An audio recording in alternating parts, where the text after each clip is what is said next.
Hello friends, எல்லாருக்கும் வணக்கங்க. கலாஸ் ரெசிபில இன்னைக்கு மண் சட்டியில மீன் குழம்பு எப்படி டேஸ்டா பண்றது இந்த வீடியோல பார்க்கலாம் வாங்க.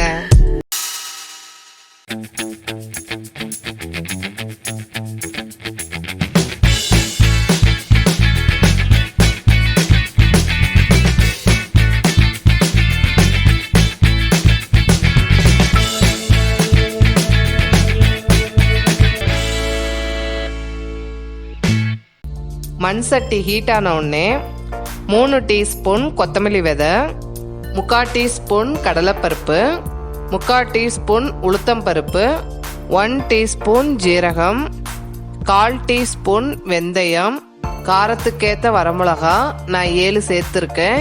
இது எல்லாத்தையும் வறுத்துக்கலாம். பாதி வறுப்பட்ட உடனே கொஞ்சம் கருவேப்பிலையில சேர்த்து அதையும் வறுத்து எடுத்துக்கோங்க. இது அப்ராக்சிமேட்டாக 4 பேருக்கு வரும். இது எல்லாம் வறுத்துட்டோம். மிக்ஸி ஜாரில் சேர்த்து நல்லா நைஸாக பவுடர் பண்ணி எடுத்துக்கோங்க.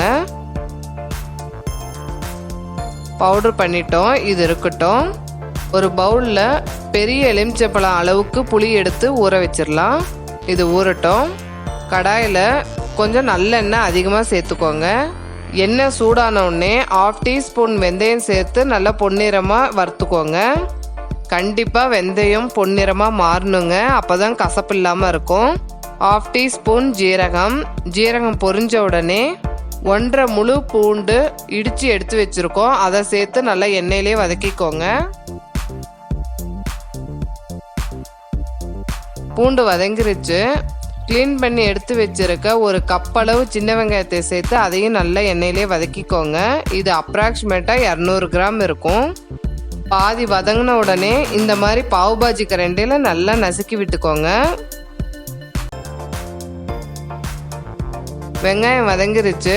இப்போ சின்ன சின்னதாக கட் பண்ணி வச்சுருக்க 2 மீடியம் சைஸ் தக்காளி, பவுடர் பண்ணி வச்சுருக்க மசாலா, இதுக்கு தேவையான உப்பு, 1/4 டீஸ்பூன் மஞ்சத்தூள் சேர்த்து இது எல்லாத்தையும் நல்லா எண்ணெயிலே வதக்கிக்கோங்க. ராஸ்மல் போகட்டும். வேணும்னா பாவு பாஜி கரண்டியில் இந்த மாதிரி நல்லா நசுக்கி விட்டுக்கோங்க.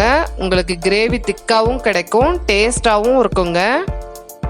இது நல்லா வதங்கின பிறகு கரைச்சி வச்சிருக்க புளி தண்ணி, கொஞ்சம் கருவேப்பிலை, தேவையான தண்ணி சேர்த்து நல்லா கலந்து விட்டுக்கோங்க. இது ஒரு கொதி வரட்டும். ஒரு கொதி வந்துருச்சு. கொஞ்சம் வெல்லம் சேர்த்து நல்லா கலந்து விட்டுக்கலாம்.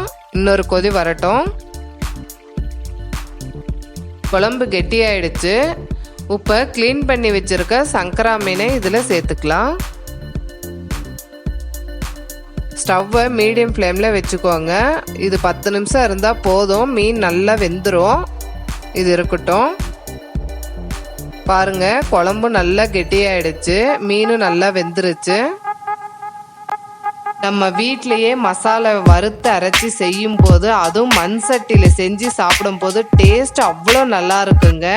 இதை நீங்கள் ட்ரை பண்ணி பார்த்துட்டு உங்களுடைய கமெண்ட்ஸை எனக்கு ஷேர் பண்ணுங்கள். இந்த வீடியோ உங்களுக்கு பிடிச்சிருந்ததுன்னா கலாஸ் ரெசிபிக்கு சப்ஸ்கிரைப் பண்ணுங்கள். பெல் ஐக்கானை கிளிக் பண்ண மறந்துடாதீங்க.